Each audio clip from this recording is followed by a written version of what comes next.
বিয়ে বাড়িতে এসেছি, আরাম করে চেয়ারে বসে আছি। হঠাৎ কিউট একটা বাচ্চা এসে উচ্চ স্বরে বলল, আব্বু আমাকে টাকা দাও।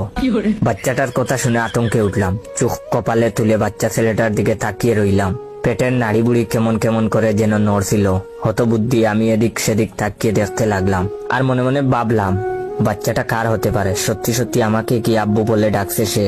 বিয়েই করতে পারলাম না, এর আগে বাবা হলাম কেমনে? টাকা দিচ্ছি না দেখে ছেলেটা আমার গায়ে মৃদুভাবে আঘাত করছিল আর করে কান্না করছিল। ছেলেটার কান্না দেখে একটা লোক আমার নিকট এসে বলল, ভাই টাকাটা দিয়ে দেন।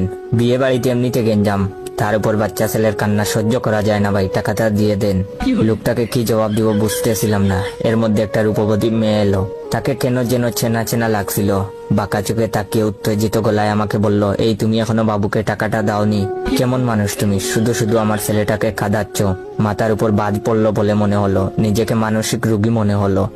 ভাবলাম কবে পাবনা থেকে ছাড়া পেয়েছি, কবেই বা পাগল হয়েছিলাম, নাকি মেয়েটা আর ছেলেটা সহ পাগল। মেয়েটাকে কিছু না বলে চেয়ার ছেড়ে বন্ধুর রুমে গেলাম, কিন্তু একটু পরেই দেখি সেই মেয়েটা এসে হাজির। এসেই খেপা বাঘিনীর মতো রূপ নিয়ে চেঁচিয়ে বলতে লাগলো, কিপটামি কবে দূর হবে তোমার? সব জায়গাতে কিপটামা কিন্তু চলবে না, তাড়াতাড়ি টাকা বের করতে বলছি, বের করো।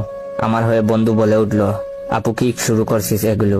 বন্ধুকে ধমক দিয়ে চুপ করিয়ে দিল মেয়েটি। এরপর বলল, তুই চুপ থাক, আমার স্বামীকে যা ইচ্ছা তাই বলবো, তোর কি তাতে?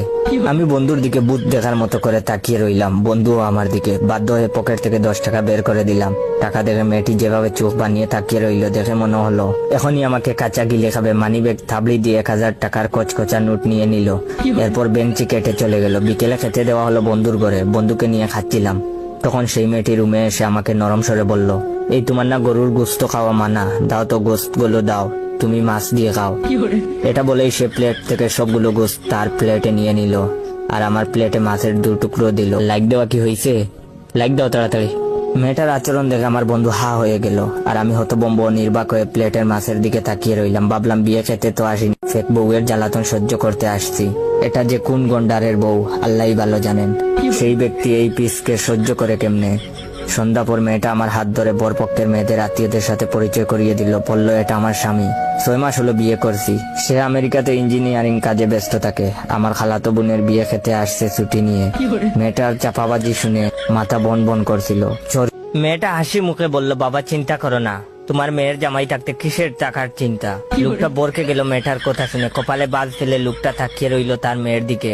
এবার মেয়েটা আমাকে বলল, ওগো দাও 5000 টাকা দাও তো। আমি খেপা স্বরে জবাব দিলাম, আমি কেন এতগুলো টাকা দিব আপনাকে? এবার সে আদুরে গলায় বলল, দাও বলছি। আমি বললাম, কখনো না। সে চেঁচিয়ে উঠে বলল, বলছি দাও।